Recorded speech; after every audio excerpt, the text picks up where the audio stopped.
go deep and picked off. Intercepted by Ambry Thomas. We'll see a pickup come down the right side possibly. Montana looking, throwing in the end zone.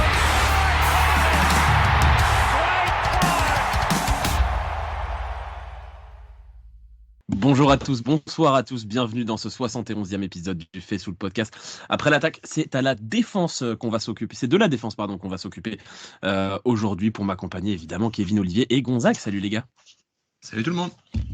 Buongiorno. Salut. Alors avant d'attaquer le joueur par joueur comme on l'a fait la semaine dernière, petit point news, on l'a vu, Nick Sorensen est notre nouveau coordinateur défensif avec l'arrivée également de Brandon Staley dans le staff comme assistant head coach et on est quasiment sûr qu'il aura un rôle sur cette défense avec le rookie à ce poste, Nick Sorensen. Kevin, qu'est-ce que tu penses toi globalement pour l'instant, même si on n'a pas beaucoup d'informations de l'arrivée de Sorensen? Sorensen, c'était pas mon candidat préféré au départ. Je pense que c'était pas nécessairement le bon move d'aller chercher un nouveau coach de DB, alors que notre force est plus sur le front set. En revanche, Brandon Staley, je suis plus convaincu. Il se fait bâcher partout sur Internet parce qu'il a complètement foiré son passage de head coach, mais faut pas oublier ce qu'il a fait aux Rams en tant que coordinateur défensif. Et j'ai un peu l'impression que Shanahan a voulu se couvrir en se disant oui, on fait une promotion interne, mais on garde quand même une option à côté. On l'a vu cette saison, il y a eu des moments où Shanahan prenait des temps morts parce qu'il n'était pas convaincu de l'alignement que proposait Wilkes. Je me demande s'il n'a pas envie d'avoir un avis externe sur ce que fait Sorensen avec Staley. Donc, je ne sais pas à quel point ça peut être une bonne chose de les associer tous les deux. Est-ce que ça peut pas virer en relation un peu toxique? Voilà, ça m'amène plein de questions, ce move, mais bon, on verra. Au final, Sorensen, c'est quand même une promotion interne. C'est toujours intéressant, les promotions internes aussi. Donc, je suis un peu partagé sur l'idée, en fait. Olivier, outre le fait que tu fais confiance au staff? Déjà, moi, j'ai déjà un petit peu parlé. Donc, on a nommé coach de la défense le coach qui s'occupait d'Ambry Thomas. C'est pas lui qui était sur le terrain. Oui, c'est un peu plus large que ça quand même. Non, mais voilà, moi, c'est juste ça. Il s'occupait de Charvarius Ward et d'Eomodore Lenoir aussi, quand même. Oui, mais c'était le côté un peu rigolo. Sinon, voilà, sinon, je vous fais le robinet d'eau tiède. Je fais confiance au staff. Non, voilà, juste, je suis content que Staley soit venu parce que je suis d'accord avec Kevin. C'était un très, très bon coordinateur défensif. Ensuite, moi, je suis pas comme Kevin. Je pense que ça va matcher entre les deux. Et en plus, après, si j'ai bien vu, on a récupéré aussi un ancien linebacker de Seattle, c'est KJ Wright, c'est ça? KJ Wright, exactement.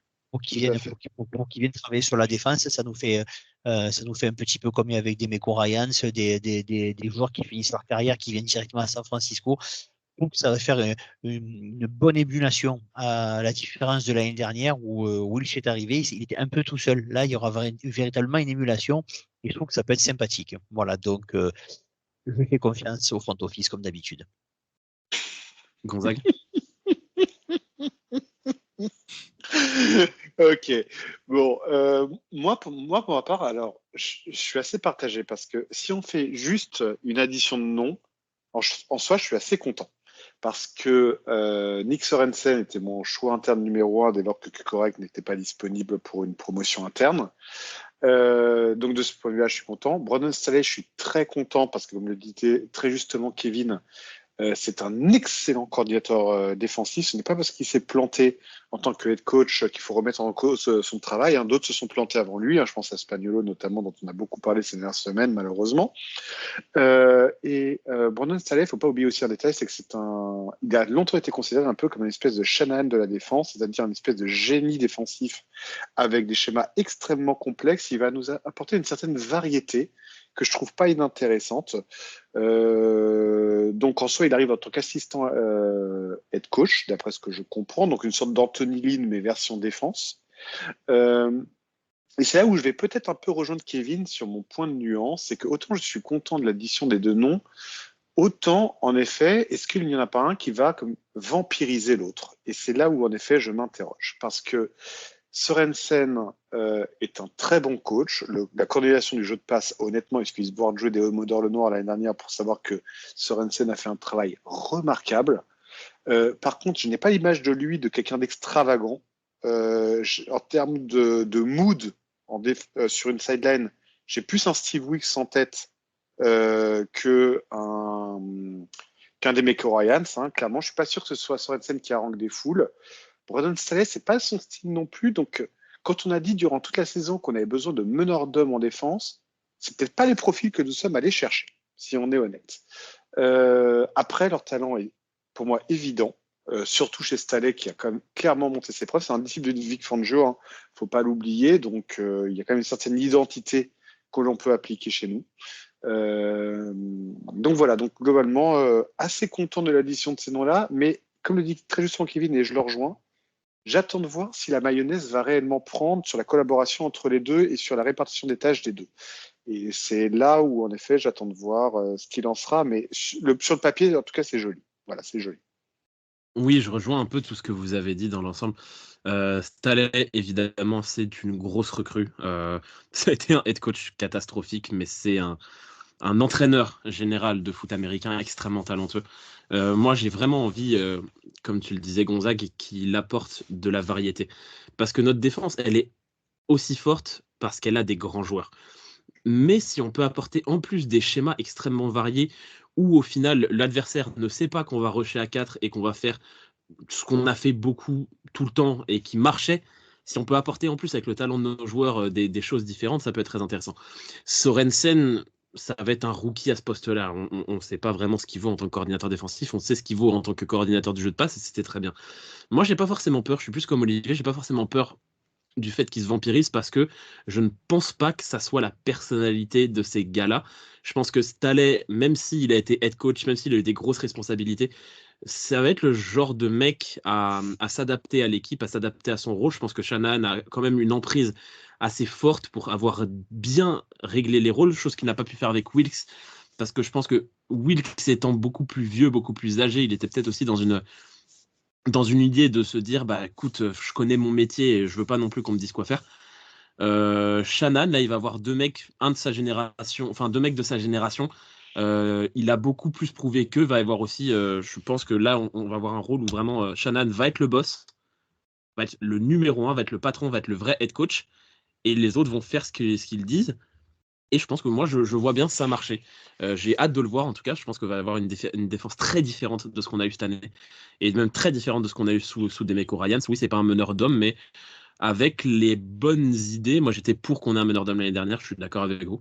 Mais avec les bonnes idées, avec les bons schémas, avec les bons personnages, je pense que ça peut quand même marcher. Si tu donnes les bonnes responsabilités aux bons gars qui sont sur le terrain, si tu donnes le rôle de capitaine de parole à Warner et à Greenlaw, voilà, c'est un ensemble de trucs, je pense que moi je suis assez confiant là-dessus.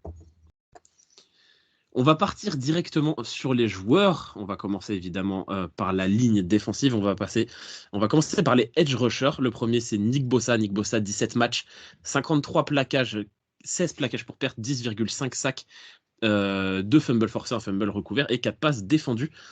Gonzague, t'as pensé quoi de la saison de Nick Bosa? Toi, t'aimes bien commencer par les sujets clivants, toi.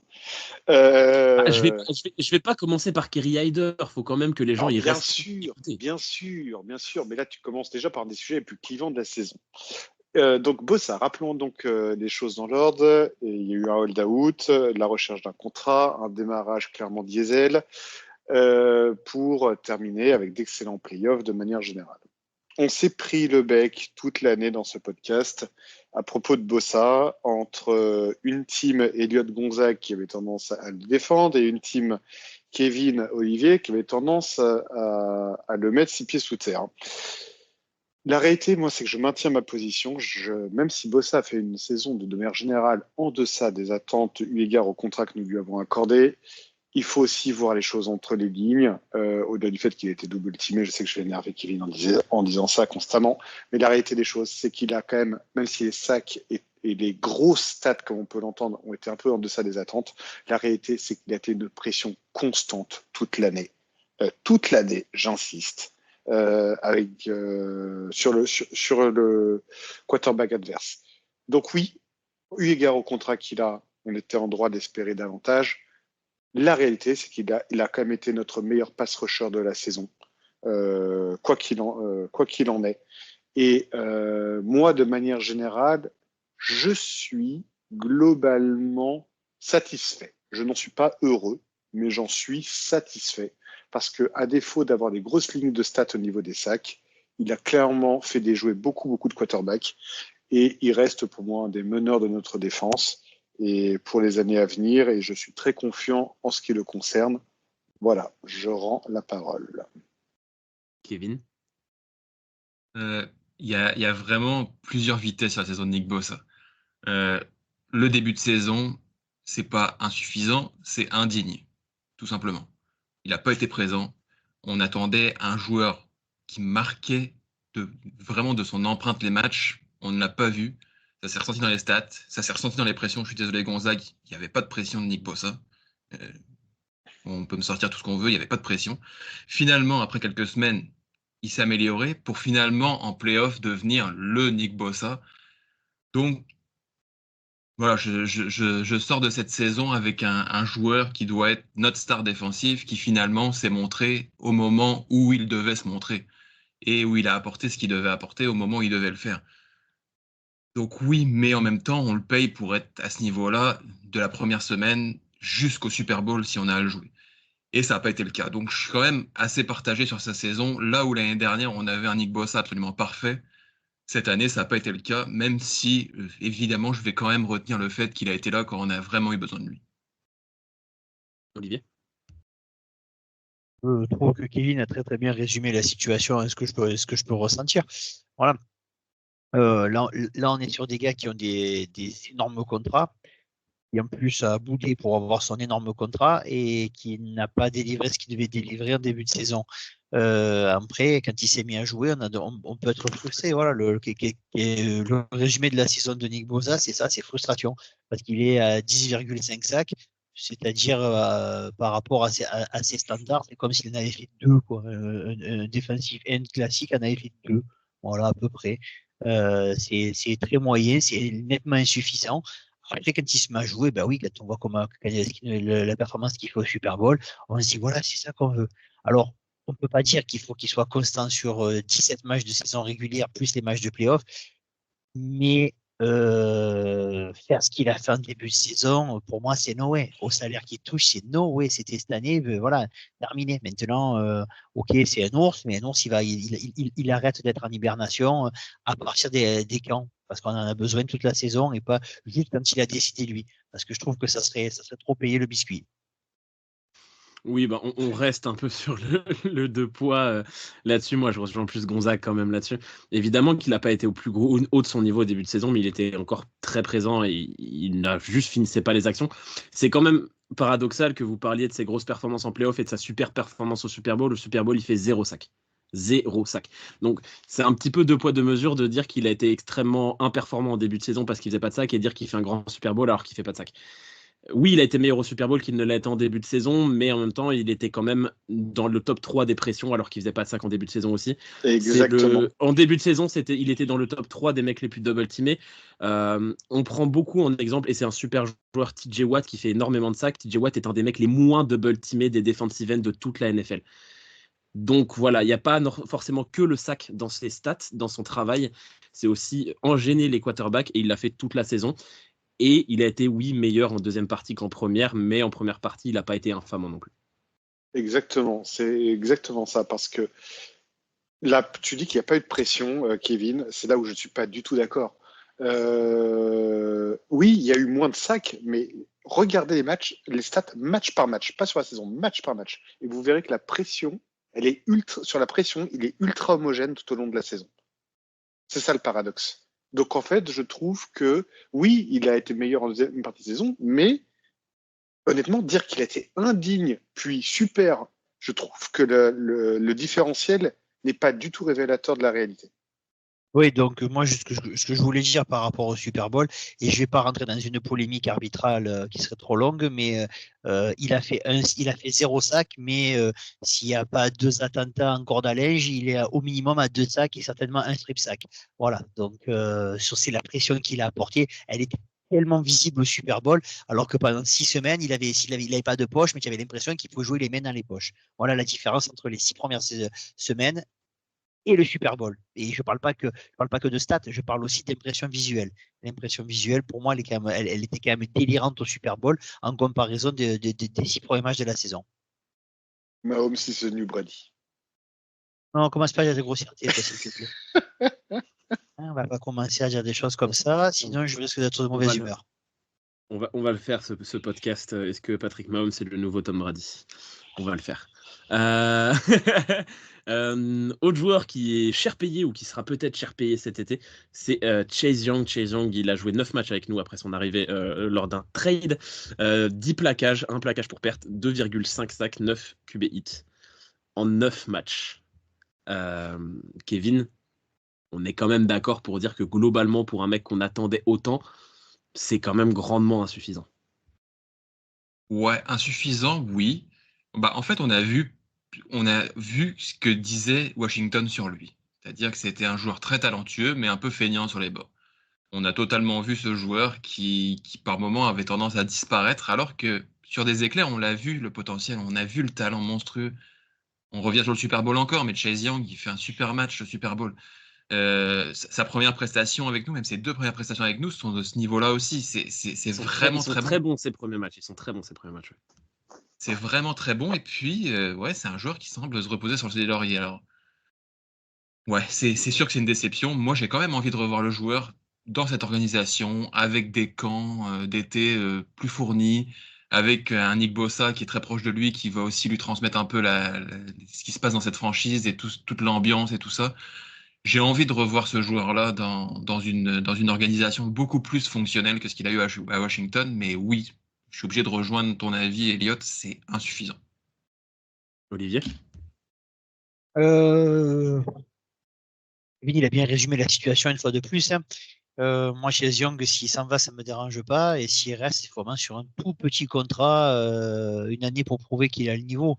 Parce que c'est bien beau d'avoir des qualités, c'est bien beau d'être ci, c'est bien beau d'être là, mais après, tu as 2 possibilités, où tu fais une carrière à la Léo Messi, ou tu fais une carrière à la Atem Ben Arfa. Et lui, il est plutôt parti pour faire une carrière à la Atem Ben Arfa, quoi. Donc, oh là là, qu'est-ce qu'il est fort, mais il gagne jamais rien, il est jamais décisif.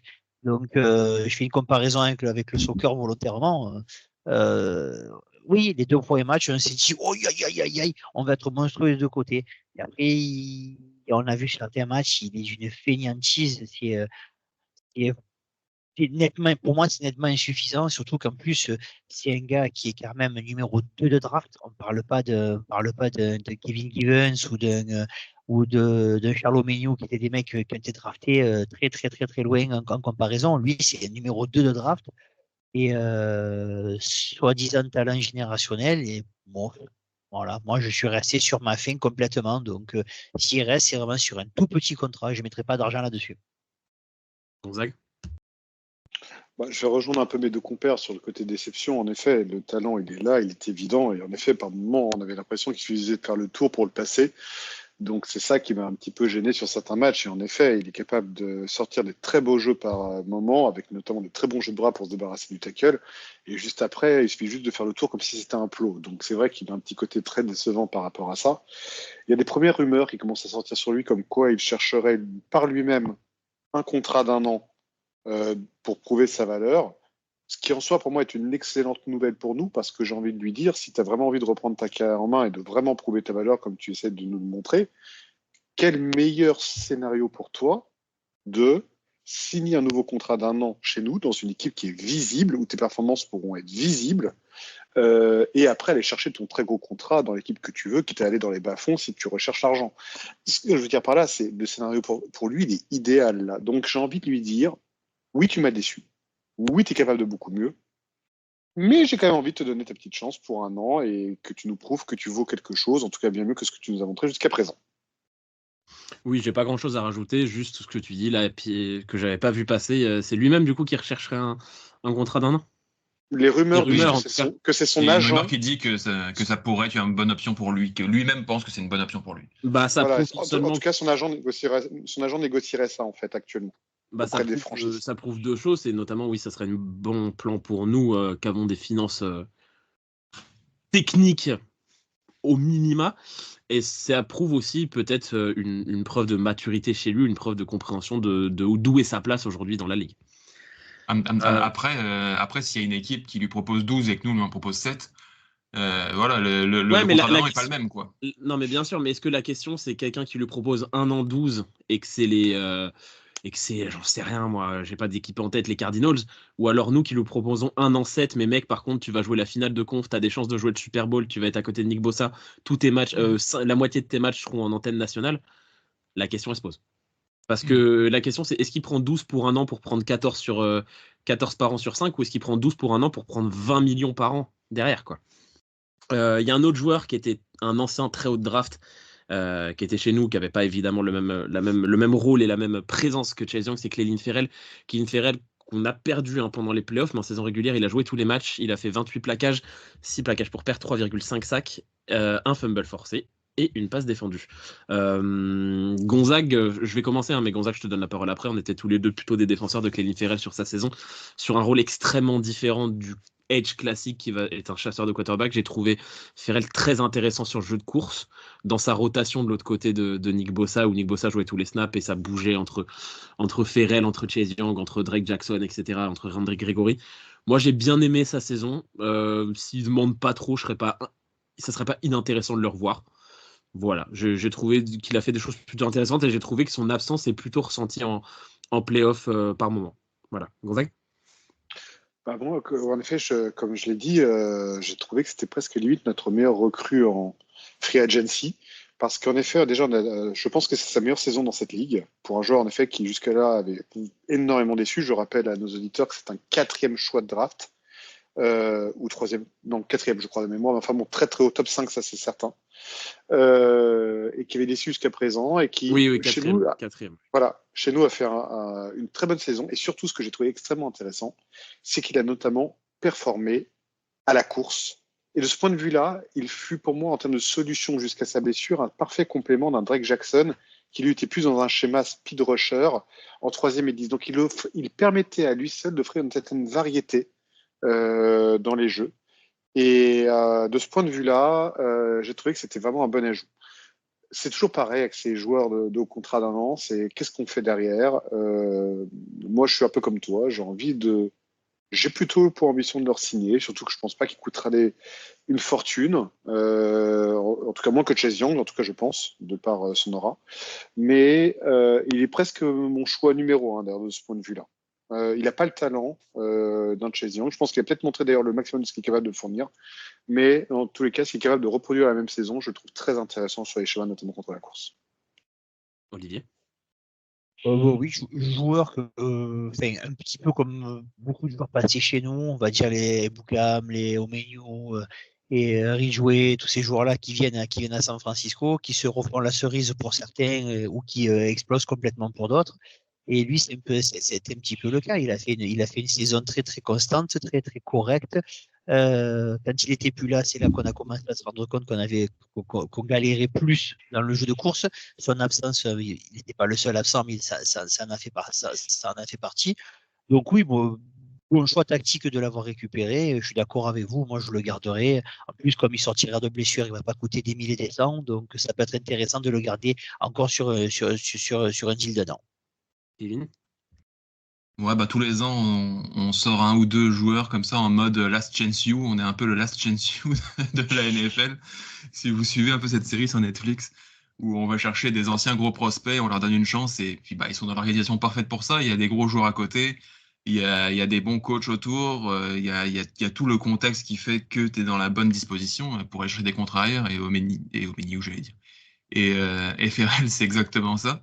Il a bien performé, mais honnêtement, j'imagine qu'il peut avoir une meilleure chance ailleurs d'être un vrai titulaire maintenant qu'il a prouvé. Donc, je suis pas certain qu'il revienne, mais ça a été un bon apport cette saison. Et au vu de ce qui a été investi, c'est un super coup. Et c'est probablement d'un coup qu'on va reproduire avec d'autres joueurs qui vont être dans une situation similaire dans les prochaines semaines.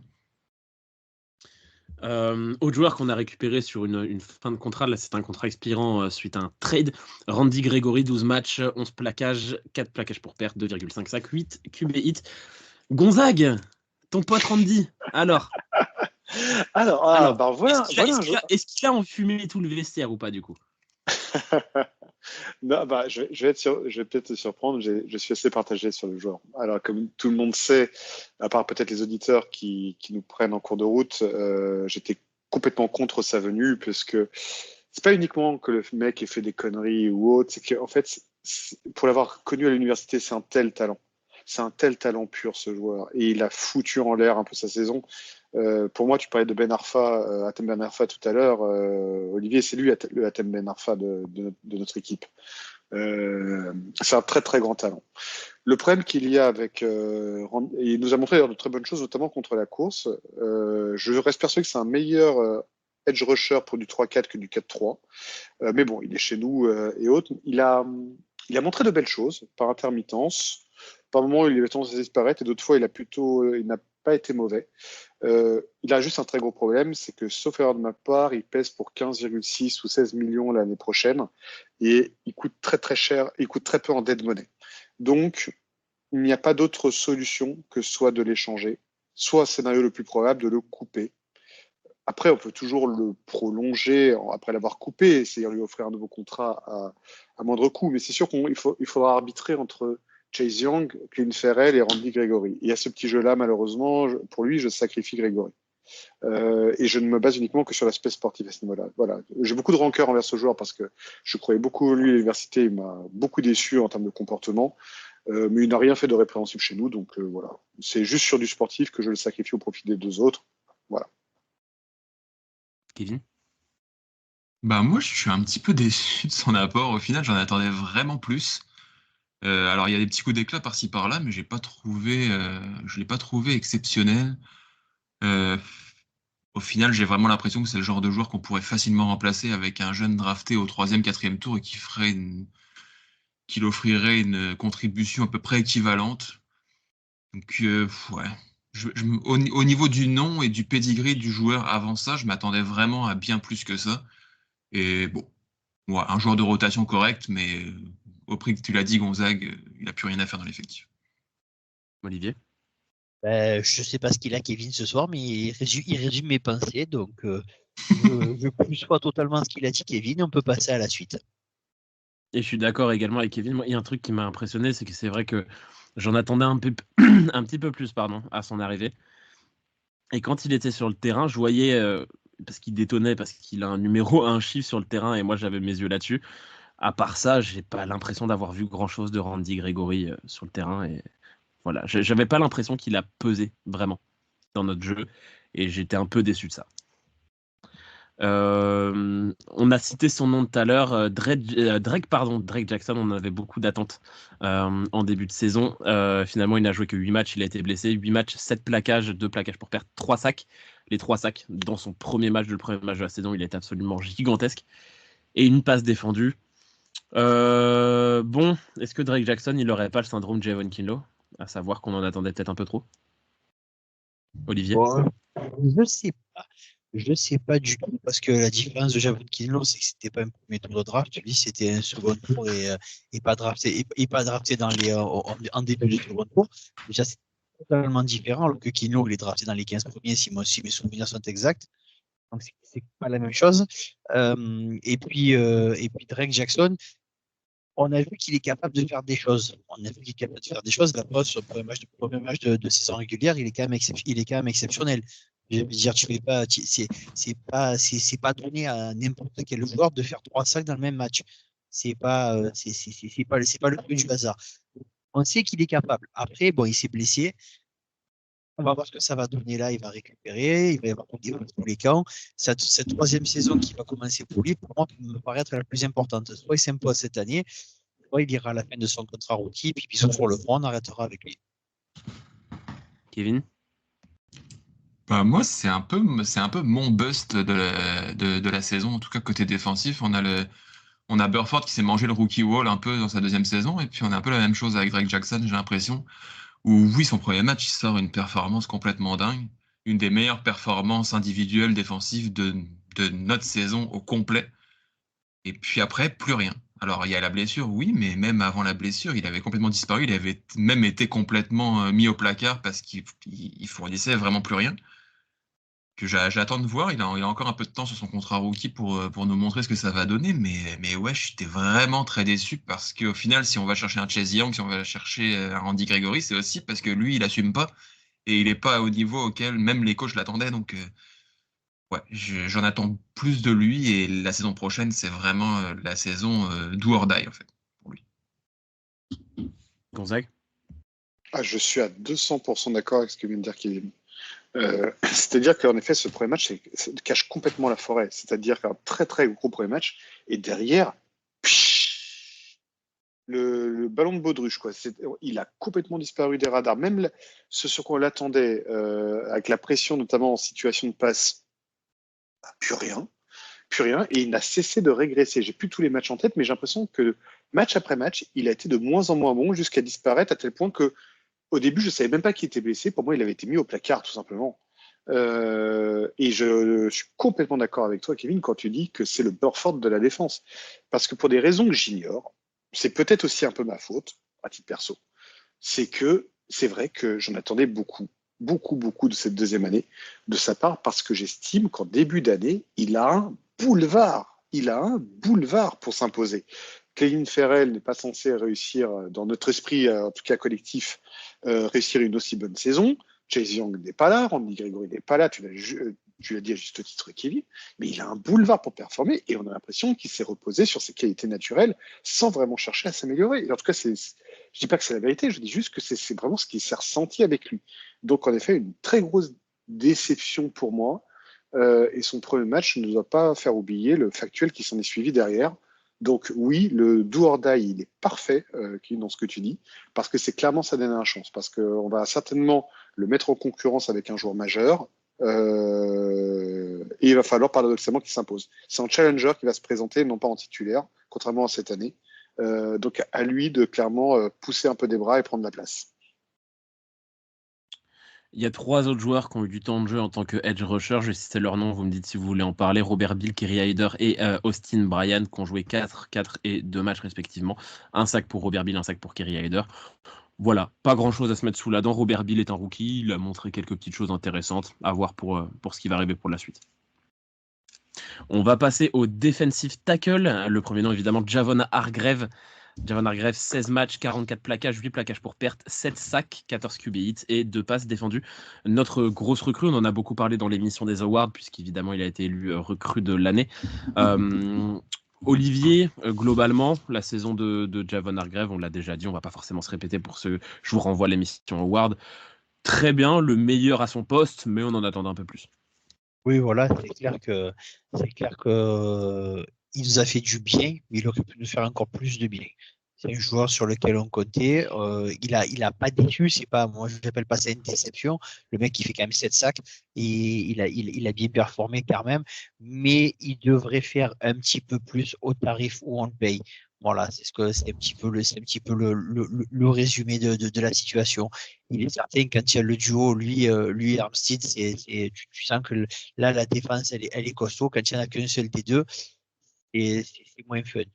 Voilà, donc je m'arrêterai là-dessus parce qu'on en a déjà parlé. On va pas relancer le débat sur Hargrave, ça je vois pas l'utilité. On va déjà faire une émission bien assez longue. Gonzague. C'est très simple. Si Drake Jackson a été le Spencer Burford de la défense, alors Javon Hargrave a été le Deebo Samuel de la défense. C'est impression un petit peu un talent évident, clairement. C'est pas pour rien qu'on lui a fait ce contrat, parce qu'on a vu des brides dans la saison où il a vraiment fait exploser tout son talent.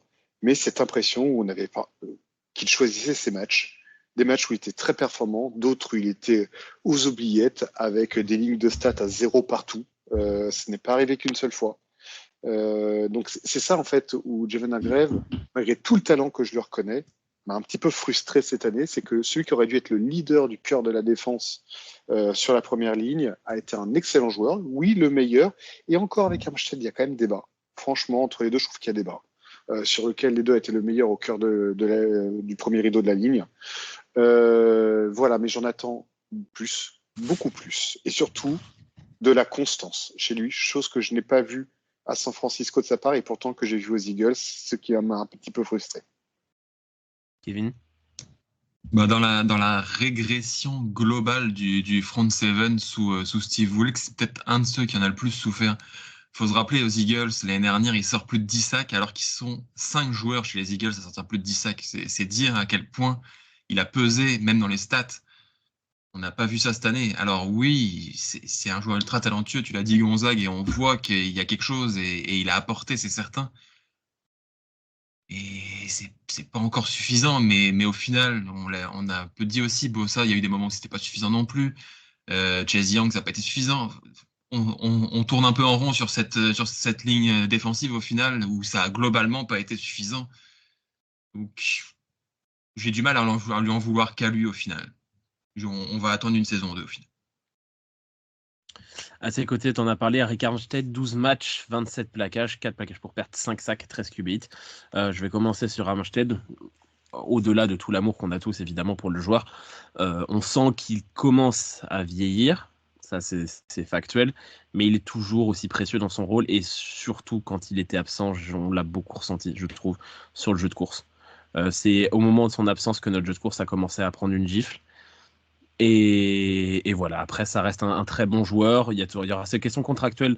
Je vous le dis tout de suite, venez, on ne l'aborde pas parce qu'on va perdre 5 minutes là-dessus. On en parlera au moment de la free agency. Mais voilà, très bon joueur, toujours aussi précieux. Il est en baisse, mais c'est normal pour un mec de son âge. Gonzague ? Oui, clairement, je trouve que tu as plutôt bien résumé. Le cas d'Armstead, où quand tu dis qu'il commence à vieillir, je pense que c'est plus par rapport au schéma qu'on lui propose, parce qu'avant, il y avait des alternances 3 techniques, 5 techniques qu'on voyait chez lui. Et là, je trouve qu'il est quasiment plus exclusivement que 3 techniques sur la plupart des jeux sur lesquels on le voit. Il y a très peu de jeux où il est un peu plus vers l'extérieur, comme on avait l'habitude de le voir par moment. Là, je l'ai trouvé très à l'intérieur sur beaucoup de schémas. Donc je pense également aussi peut-être qu'on le ménage de plus en plus, qui va peut-être dans le sens que tu dis, hein, Elliot, hein, c'est tout à fait possible. Voilà, mais pour moi, je trouve que c'est quelqu'un qui est toujours aussi précieux. On parle toujours de Fred Warner, on va peut-être en reparler après, comme étant l'âme de la défense. Je dirais que dans ce cas, Arik Armstead est l'âme du premier rideau. Il y a chez lui une grinta qu'on retrouve toujours. Et comme tu le dis très justement, quand il a été absent, j'ai trouvé que l'équipe a baissé en régime, et notamment dans l'agressivité de premier rideau. Je trouvais qu'il était un petit peu moteur dans ces choses-là. Et c'est un joueur sur lequel j'ai envie de le voir peut-être encore 1, 2 saisons, même 2 saisons, allons-y, au moins chez nous, parce que je pense qu'il a encore le moteur pour ça. Et comme tu le disais, sur la base du contrat qui est juste. Kevin ? Armstead, c'est un gros point d'interrogation pour moi, parce que quand je pèse d'un côté son importance dans l'équipe et son historique de blessure, je me dis il est trop important par rapport au nombre de matchs qu'il rate. Il n'y a pas une saison où il n'a pas un gros problème physique. Cette année, encore une fois, il a une grave blessure, et il est revenu parce qu'on avait trop besoin de lui, mais il n'aurait jamais dû revenir. Il avait une trop grave blessure, on l'a su bien après. Il a joué là-dessus. Et au final, on n'a pas retrouvé totalement le grand Arik Armstead par la suite. Donc, on compte beaucoup sur un joueur qui, finalement, va forcément nous lâcher à un moment ou un autre de la saison. Et c'est encore arrivé cette année, et c'est arrivé toutes les saisons précédentes.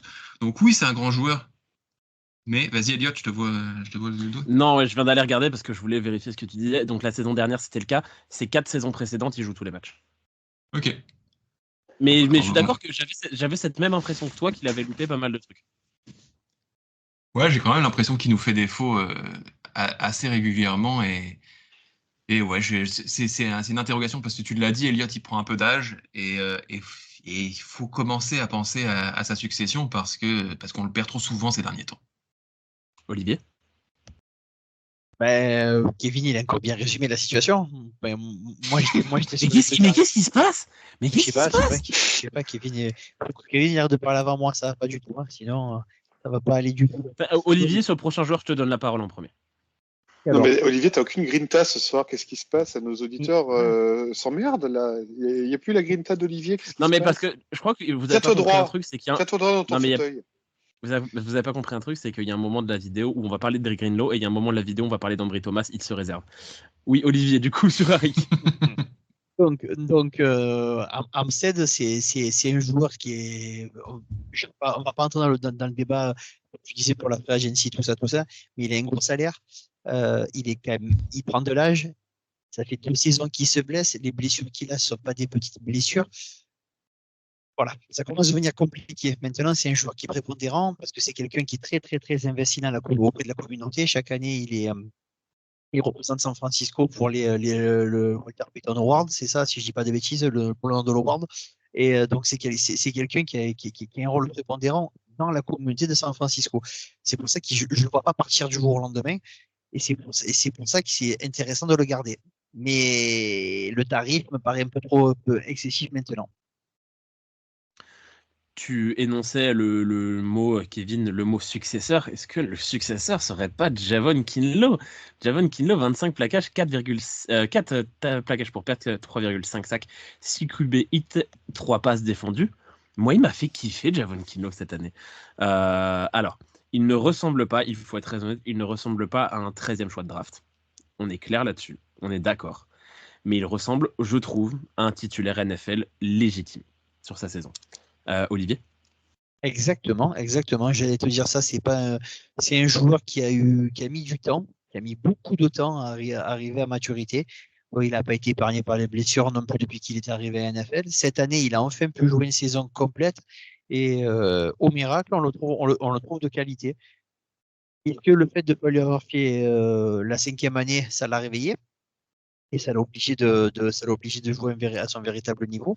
Maintenant, quand on a un joueur comme ça sur le terrain, oui, c'est titulaire NFL. C'est pas grand titulaire NFL, mais c'est titulaire. Pour moi, c'est titulaire NFL. Il a sa place à San Francisco. Moi, je le garderai, si possible, à un tarif correct. Maintenant, est-ce qu'il a l'ambition de faire autre chose? On en parlera dans la prochaine émission.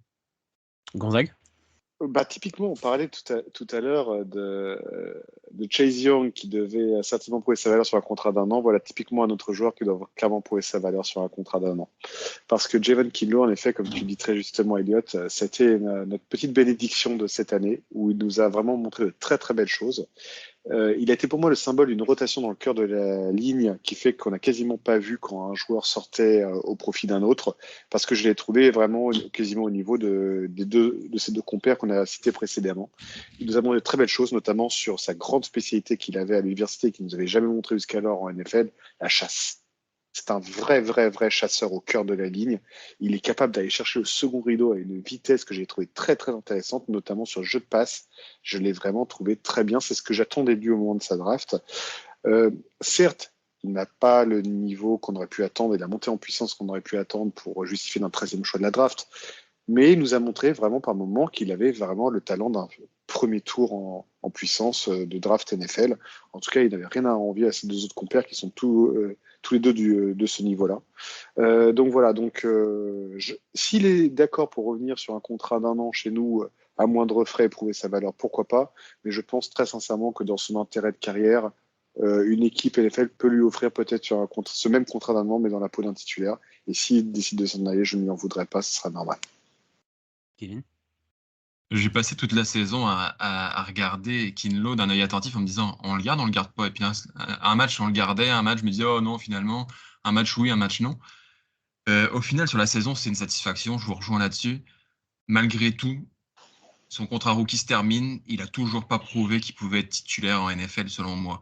Oui, il a performé en tant que remplaçant, mais ça n'a rien à voir. Être dans la rotation et avoir de l'impact sur certains jeux précis par rapport à prendre toute la pression de devoir gérer un match en tant que titulaire, comme peut le faire Armstead par exemple. Et ça, je ne sais toujours pas si Kinlaw peut le faire.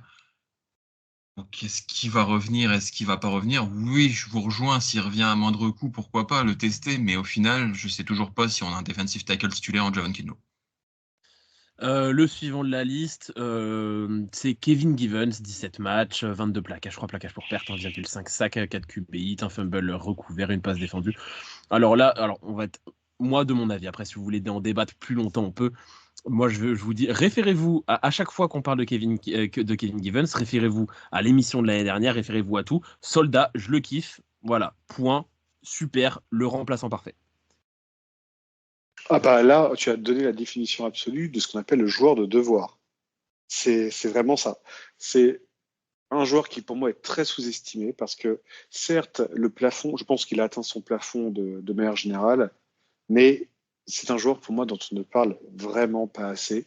Peut-être parce que il est noyé dans la masse à son poste, mais la réalité, c'est que certes, ce n'est pas un titulaire en puissance NFL dans une équipe, mais il est dans la rotation de n'importe quelle franchise NFL et on l'a en defensive tackle 4 chez nous. Donc moi vraiment, je trouve que c'est un joueur que j'apprécie beaucoup, jamais un mot au-dessus de l'autre et qui sur le terrain fait son taf et il le fait très très bien. Donc vraiment, je trouve un super élément chez nous. Moi, j'aime beaucoup personnellement. 3 autres joueurs également ont joué des matchs. Sébastien Joseph Day qu'on a récupéré Sébastien Joseph Day qu'on a récupéré en fin de saison, qui a joué 2 matchs. Kalia Davis 3 matchs. T.Y. McGill 2 matchs. Est-ce que quelqu'un a quelque chose à dire sur ces joueurs-là où on peut avancer? Si ce n'est que Joseph Day est une immense déception. J'en attendais vraiment quelque chose sur la fin de saison, sur les playoffs. Je me disais, c'est quand même un joueur qui a été intéressant dans pas mal d'équipes. Je me disais, il va peut-être rentrer dans la rotation, nous faire quelque chose, et j'ai même pas noté sa présence. Finalement. Parce qu'il a, alors j'ai regardé les snap counts parce qu'il a vraiment quasiment pas joué. Vraiment pas. Moi, c'est Kalia Davis qui, pour moi, est une déception, non pas sur le niveau, mais je doutais fortement qu'il puisse un jour fouler un terrain NFL. Il a eu cette chance de faire quelques snaps sur un terrain NFL, mais visiblement, son corps le lâche avant même d'avoir commencé sa carrière. Et c'est ce qui me rend un peu triste chez ce joueur-là. Parce que je pense que le talent, il l'a, mais là, pour le coup, je pense qu'on parle d'un joueur qui est physiquement pété. Après, Jalen Verrett a réussi à être pro bowler avec le même genre de corps, on ne sait jamais. Ah non, là, je pense que tu es à un stade ailleurs. Jalen Verrett, il est capable de se baisser tout seul. Kalia Davis, j'ai même pas eu vent qu'il a fait tomber un verre d'eau sur son pied, tu vois. Honnêtement, je sais pas ce qui se passe chez lui, son corps l'a lâché, il est fait en porcelaine, le pauvre garçon. C'est dommage. On va passer au poste suivant, le poste de linebacker. Alors, on peut être très court comme très long. Mais bon, ça c'est vraiment, alors les 2 premiers joueurs, on en a parlé en long, en large, en long, en large, en travers, en long, en large et en travers. C'est pas probablement les joueurs dont on parle le plus de la défense. Le premier évidemment, désolé Olivier, mais on va commencer par le capitaine Fred Warner. Fred Warner, 17 matchs, 132 plaquages, 6 plaquages pour perte, 2,5 sacs, 5 UB hits, 4 fumbles forcés, 4 interceptions, 11 passes défendues. Voilà, le boss, on en a parlé, une fin de saison un peu moins bonne, mais même en faisant une fin de saison un peu moins bonne, c'est le meilleur à son poste en NFL. Totalement. C'est voilà, pour nous, quand il a baissé, on l'a vu, parce qu'on est très tatillon sur ces joueurs-là. Mais oui, quand tu fais sa ligne de stats, qu'est-ce que tu veux dire? N'en jetez plus, la coupe est pleine. Qu'est-ce que vous voulez faire avec il a toutes les qualités requises pour jouer middle linebacker. C'est le meilleur de la ligue à l'heure actuelle. Et il forme avec EDD le meilleur Joe de linebacker de la ligue et point final. Voilà. Après, c'est le Roi Lion, c'est le Predator. Tu mets tout ce que tu veux comme surnom à Fred Warner. C'est un joueur exceptionnel et quel bonheur de l'avoir dans notre franchise. Juste en écrivant l'article que j'ai écrit sur Touchdown Actu sur la War Room des 49ers, allez le lire, il est super. Très bien écrit. Je confirme. J'ai remarqué une chose importante, c'est qu'il a, par contre, sur la couverture, il a encore progressé, genre il a encore des progrès. 4 interceptions quand même, et elles sont pas sorties genre des balles typées tout le temps, hein, c'est qu'il est sur la trajectoire. 11 passes défendues, c'est énorme pour un middle linebacker. Ouais, il est trop fort, Gonzague. Tu viens en fait de résumer le joueur. Je trouve cette saison extrêmement particulière chez Fred Warner parce que il a eu ce passage à vide pendant 3-4 matchs où clairement on l'avait mis en flop parce que on a de telles attentes vis-à-vis de lui par rapport à ce qu'il nous a montré le reste de la saison qu'il ne pouvait être qu'un flop lors de ces 4 matchs-là. Mais tu les enlèves ces 4 matchs-là. Et quel niveau, la définition absolue du linebacker moderne. Non, mais en plus, tu mets ces 4 matchs-là sur n'importe qui d'autre, c'est des putains de bons matchs. Hein.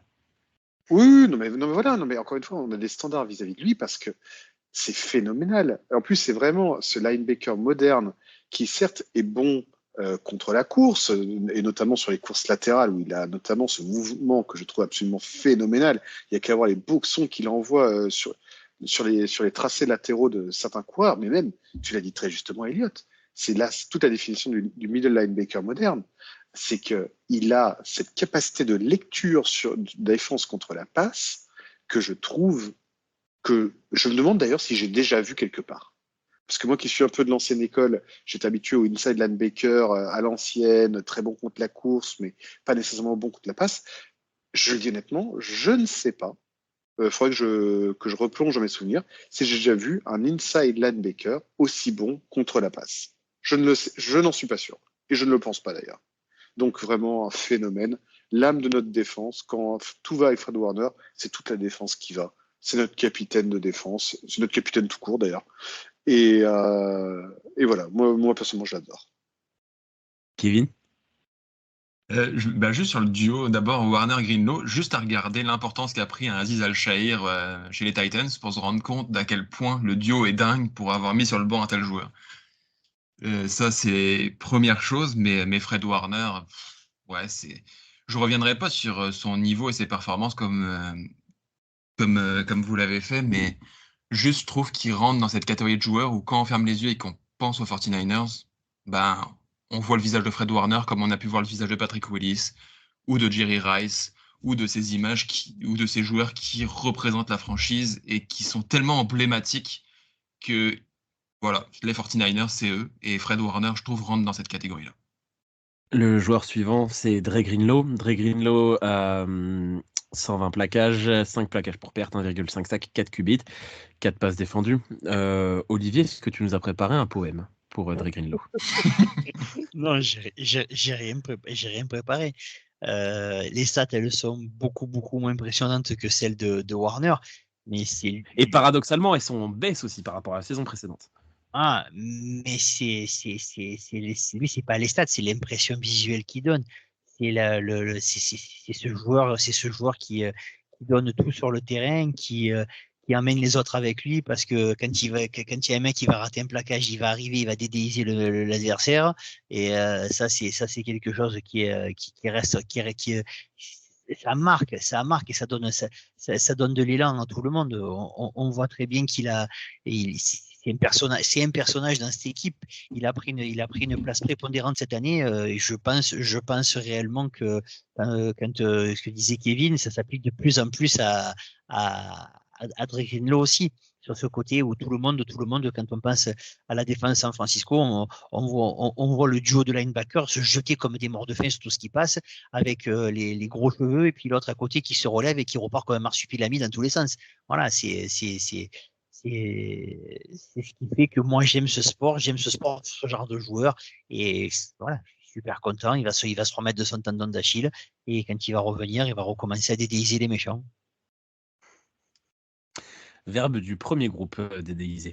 Kevin? D'ailleurs, à retrouver bientôt sur la boutique du podcast, le t-shirt il s'est fait dédéiser. Je pense que tout le monde va vouloir porter ce t-shirt. Et pour un t-shirt, il s'est fait dédéiser, vous gagnez une gourde nullissime moine. On va la lancer cette boutique, ça peut marcher. Mais vous inquiétez pas, mesdames, vous aurez toujours une gourde à l'effigie d'Olivier. Pour nos auditrices. Un peu plus. Bon, donc Dre Greenlaw. Relançons la machine. Je pense que dans une équipe de football américain, il faut ce genre de joueur un peu d'impact, un peu violent, mais c'est devenu dans le bon sens du terme avec Greenlaw. C'est pas de la violence non maîtrisée. Cette saison, on a vraiment vu un joueur plus réfléchi, qui garde cette intensité, mais qui la met vraiment au service du collectif et au service de l'équipe au complet et des résultats. Et oui, les stats sont peut-être un peu en baisse, mais l'impact qu'il a et l'impression visuelle est tellement en hausse par rapport à ce qu'il nous a montré les saisons précédentes que c'est un joueur formidable et quel plaisir d'avoir un joueur comme ça à côté d'un Fred Warner qui est plus clinique, plus professeur un peu plus académique, alors qu'à côté on a un Greenlaw qui fonce dans le tas et qui le fait super bien, quoi. Gonzague?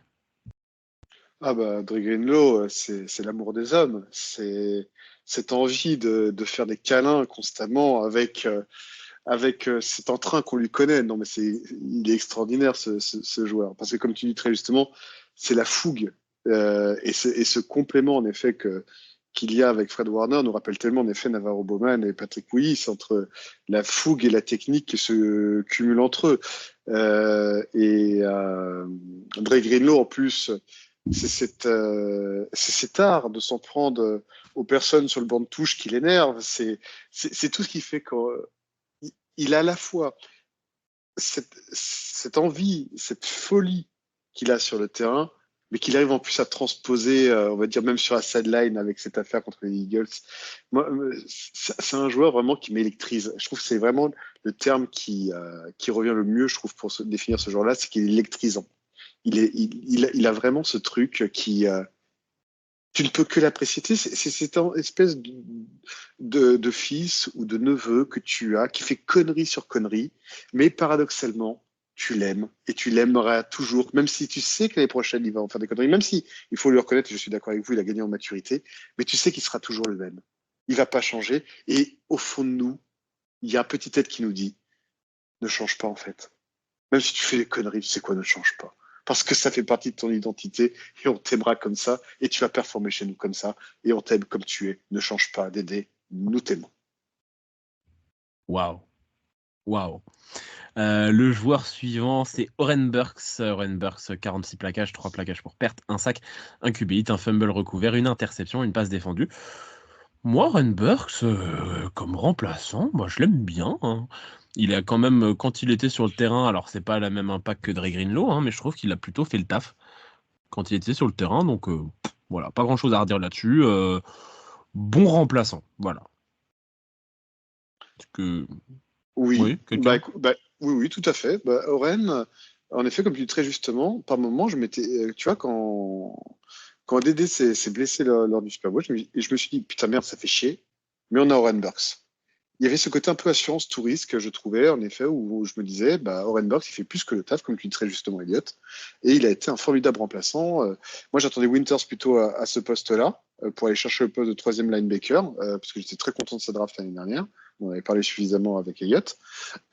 Et à l'arrivée, on a vu Oren Burks, celui qui aurait dû performer sur les équipes spéciales, qui d'ailleurs était plutôt bon d'ailleurs sur l'équipe spéciale, hein, il faut lui rappeler également ça, même s'il peut encore mieux faire cet exercice, mais ça n'a pas été le plus mauvais.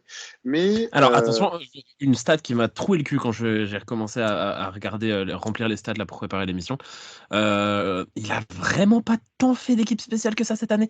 Il a tellement beaucoup plus joué en tant que linebacker cette année que c'est sa saison NFL où il a fait le moins de snaps en équipe spéciale. Alors là, je serais très curieux de savoir, est-ce que tu peux me sortir, Elliot, dans ce cas, le nombre de fois où il a été aligné en équipe spéciale, si tu as sorti les stats, parce que j'ai l'impression pourtant de l'avoir vu et de l'avoir vu plus d'une fois sur l'équipe spéciale. Alors, il a été quand même souvent.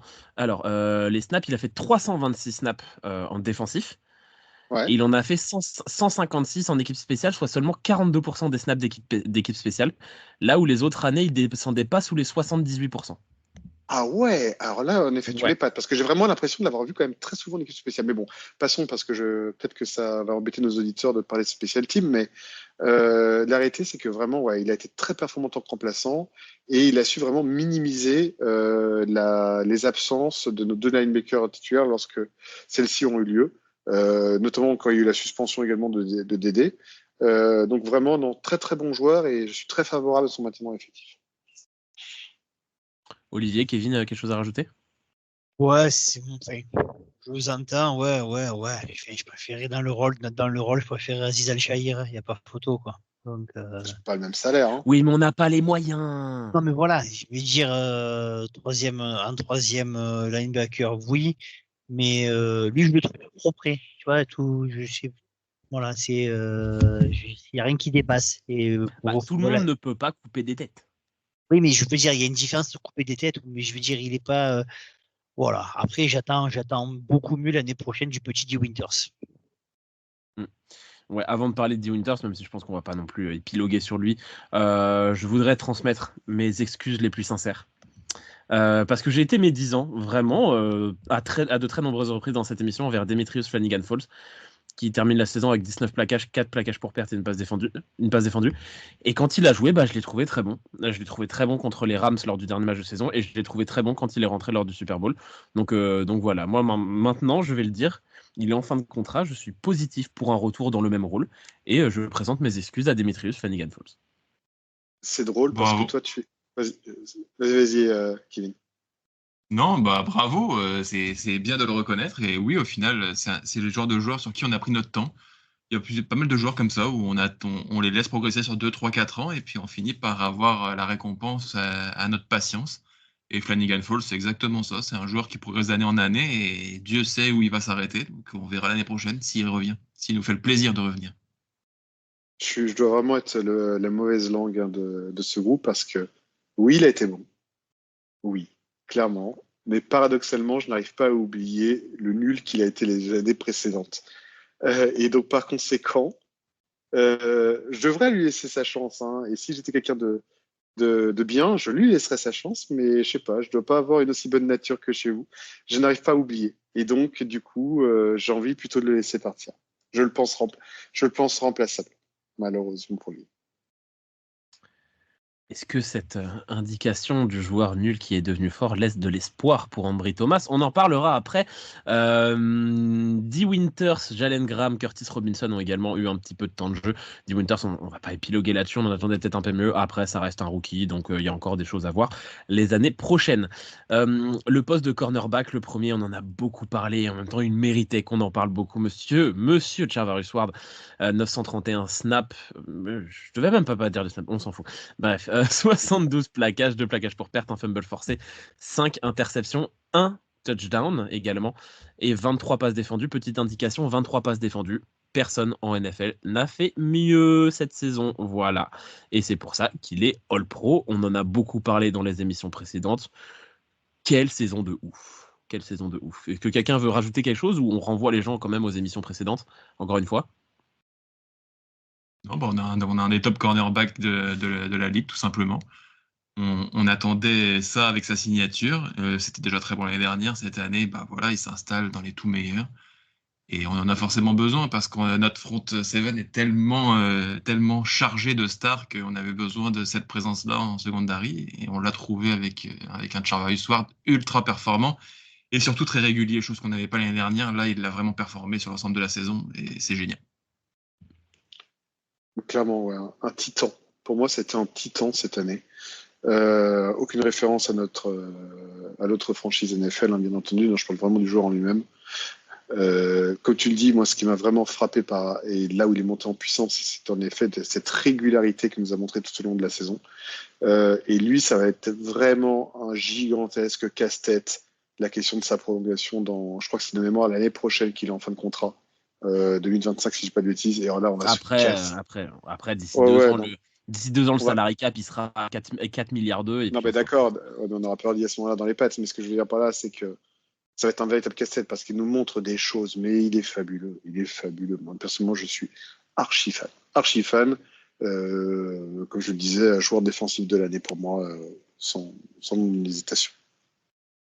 Olivier, joueur défensif des 49ers, il est précisé, je pense. Oui, bien sûr. Et encore, il doit pas être loin de l'année tout court. C'est pas lui qui a été élu. La démocratie d'Olivier. En fait, Olivier, on sait tous qu'il a été élu parce que tu as fait une propagande durant toute l'année. On le sait très bien. Vous avez qu'à faire pareil, c'est votre problème. C'est tout. Oui, et puis juste pour rajouter, t'en parlais, Gonzague, super joueur qui change, comme disait Kevin, des stars qu'on a habituellement sur le front seven. Puis moi, j'en ai souvent parlé de mon amour pour le poste de cornerback, que je trouve un poste tellement important et finalement peu mis en valeur, notamment dans les trophées où c'est toujours un defensive end qui gagne le titre de défenseur de l'année. Ouais, franchement, il m'a régalé aussi également cette saison. Un autre qui nous a régalé, on en a beaucoup parlé en cette fin de saison, on en a beaucoup parlé pendant les awards, Deommodore Lenoir. Deommodore Lenoir, 84 plaquages, 1 plaquage pour perte, 3 interceptions, 10 passes défendues. Voilà, pas besoin d'en rajouter plus. Joueur qui a le plus progressé cette saison sans aucun débat existant. Voilà, donc super. Olivier, je sais que tu es de mon avis sur Deommodore Lenoir. Je sais qu'on est tous du même avis, mais Olivier et moi-même, on a été les plus vocaux, je pense, sur Deommodore Lenoir assez rapidement.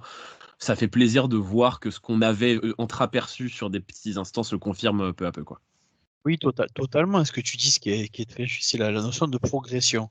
On a eu un mec qui a commencé qui était il n'était pas trop sur le terrain parce qu'il est arrivé la même année qu'Ambry Thomas, et la première saison, il joue beaucoup moins qu'Ambry Thomas.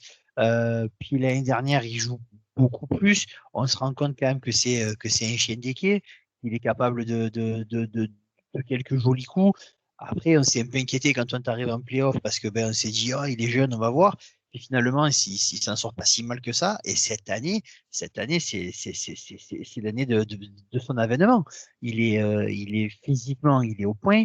Même contre des mecs beaucoup plus grands, il fait pas doser tout le long. Parce qu'après, je vais rappeler aussi aux gens, quand on t'a mené à regarder un match, l'équipe adverse a aussi le droit de bien attaquer, de réussir des actions. Ils ont des receveurs, c'est pas des manchots.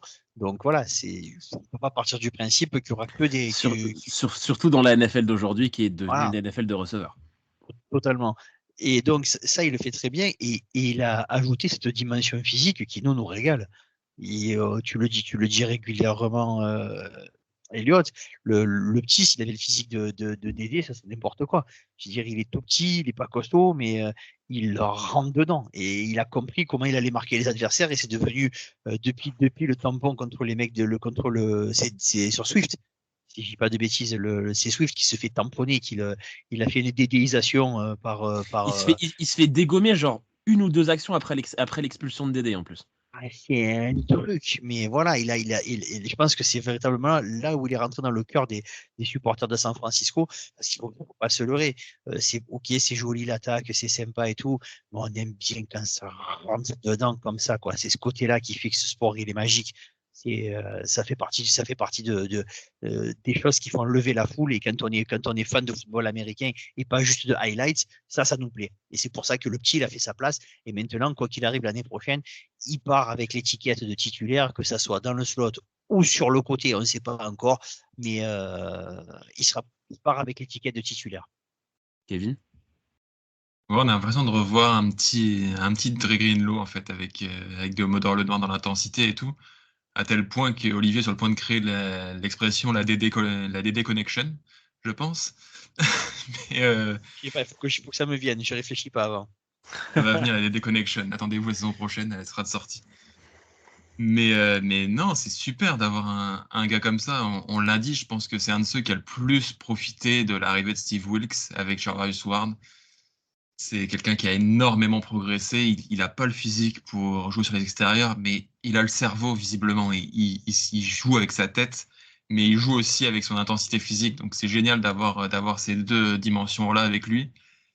Et on a forcément besoin d'un deuxième gros cornerback pour faire la paire avec Charvarius Ward de l'autre côté, et on l'a pour le moment avec lui. Et puis, il est encore plus fort dans le slot. Donc, c'est génial d'avoir un joueur qui, finalement, on a été chercher aussi bas et qui soit lui aussi fort. Gonzague? Oui, je n'ai rien à rajouter par rapport à ce que disaient mes deux compères.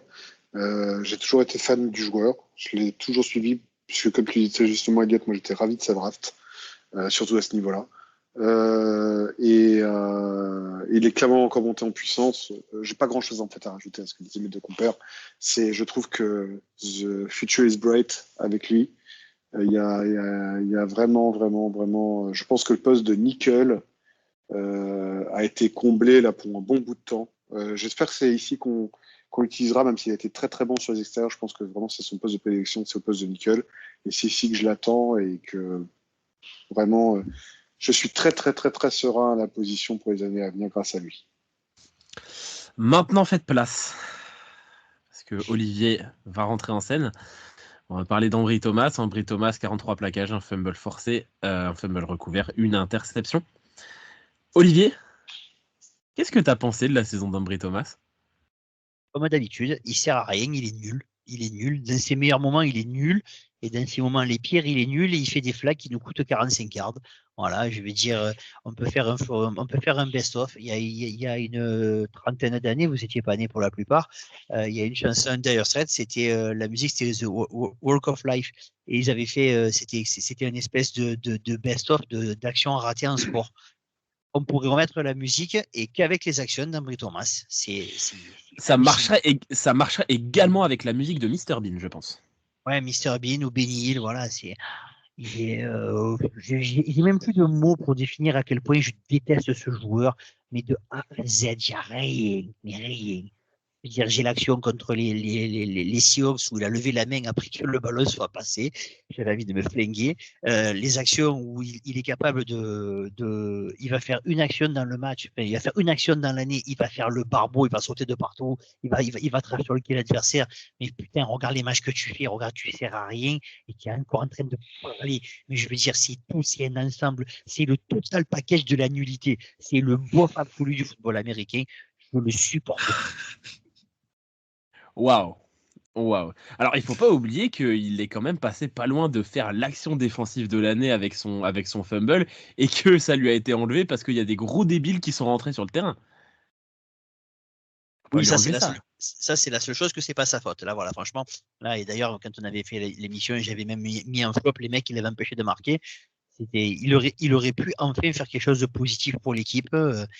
Il a fait une interception sur Stafford il y a 3 ans, et donc depuis on attend qu'il fasse un truc pour nous, pour combler le nombre de fois où il est sur le terrain, où il nous coûte des points, où il est nul. Voilà, il n'y a pas d'autre terme. Je veux dire, il est nul.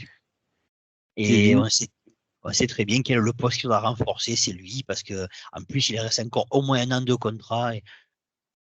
Kevin Gonzague, est-ce qu'on a quelque chose à rajouter après ça? Ouais, au final, oui, c'est pas bon du tout. On peut que rejoindre Olivier là-dessus. Malgré tout, il y a eu quelques actions. Il a une petite dimension physique par moment. Il force des fumbles. Il a réussi à créer des petites choses par moment où on sent quelque chose. Mais malgré tout, j'ai du mal à croire qu'on voit un jour un titulaire en NFL, même un remplaçant en NFL, parce qu'il y a trop de manquements et il n'y a pas réellement de progression au final. Je me rappelle encore de sa saison rookie où il partait plus titulaire que Domodor Lenoir et puis s'est fait totalement éclater. On essaye de le remettre, j'ai l'impression. Je ne sais pas qui dans le staff essaye de se battre à ce point pour essayer de le mettre aussi haut. John Lynch. C'est ce que disait Gonzo. C'est John Lynch qui était amoureux de lui. Mais peut-être. C'est une évidence. Les gars, vous prenez Lenoir et lui. Lui, il est drafté au 3e tour et Lenoir au 5e.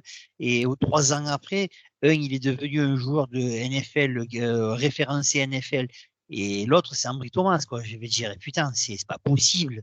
Tout le monde à San Francisco, il y a tout le monde qui progresse. Le seul qui progresse pas, c'est Ambry Thomas. Au bout d'un moment, ça se voit quand même, ça se voit. Il y a tout le monde qui fait des progrès. Je prends Dédé Greenlow, j'étais le premier à dire qu'il était stupide sur un terrain. Tout le monde progresse à ce niveau-là, sauf Ambry Thomas. Et au bout de 3 ans, je veux dire, 1 an ça va, 2 ans ça va, 3 ans, bonjour les dégâts, quoi. Donc oui, c'est peut-être John Lynch, mais il y a aussi un monsieur qui s'appelle Sorensen qui vient de prendre du galon et qui est aussi là depuis aussi longtemps et depuis aussi longtemps que Thomas.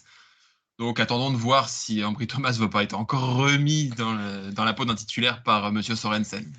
Alors je sais pas ce que pense Nick Sorensen d'Ambry Thomas, mais pour le coup, Nick Sorensen n'avait aucune main sur les mecs qui étaient sur le terrain. Ça, c'est sûr et certain. Non, c'est sûr, mais bon, il avait au moins le pouvoir de passer le mot de ce qu'il pense de certains joueurs au coordinateur défensif et d'influencer les choix à ce niveau-là.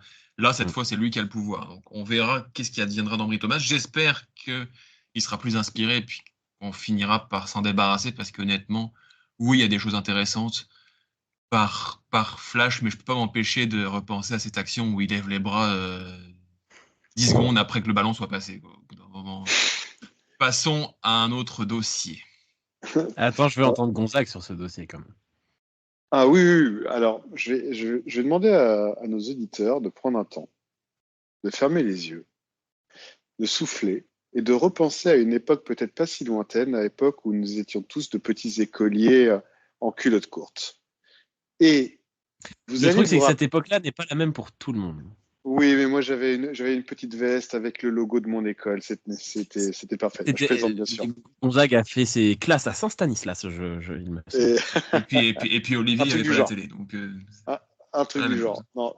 Donc fermez les yeux. Et rappelez-vous de ce camarade de classe qui avait 0 en dictée parce qu'il avait fait 50 fautes et qui a eu le droit aux félicitations de son professeur parce que de 0 en dictée, il est passé à 0 en dictée, mais en ne faisant plus que 25 fautes. Eh bien, je trouve que c'est un peu la définition d'Ambry Thomas cette année. Parce que de pitoyable, archi-nul, misérable, trouvez tout les superlatifs que vous voulez, il est monté en niveau pour passer au stade de l'archi-nul.